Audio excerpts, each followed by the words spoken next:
Pamirsa potensi surfing ring perairan Nusa Dua Kuta Selatan Pacang Ngelimbakang pinau ke silih tunggil daya tarik wisata. Santukan ageng nyane ombak irike becik pisan anggen parikrama surfing. Potensi nucap taler sampun kelimbakang oleh angge UMKM ring uwi dengan irike.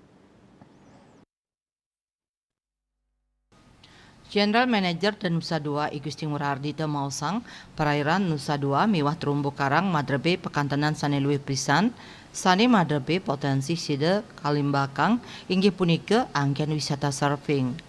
Kenah nyane nampak ring pulau Nusa Dharma miwah pulau peninsula anuten saking seselah para surfer kanan puniki menarik pisan majeng para pemula angken kenah melajah mangdane nenten malih kenah lianan sane ekstrim.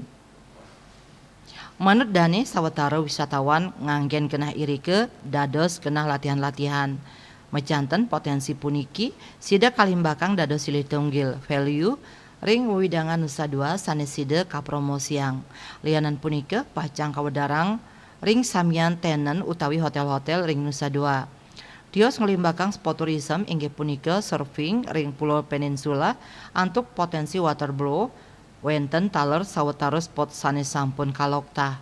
Pamekas ring waterblow antuk galah nyane side 15 kantos kali dasa meter tegah ombak nyane sane ngawinang wisatawan kedaut rauh ke peninsula. Pai ketandani ngawawahin wenten siki potensi sane pacang kalimbakang malih inggih punika anggen kenah wedding. Pai ketandani taler sampun mablik bakang sareng sawetara wedding organizer. Parwata Bali Pos nguningayang.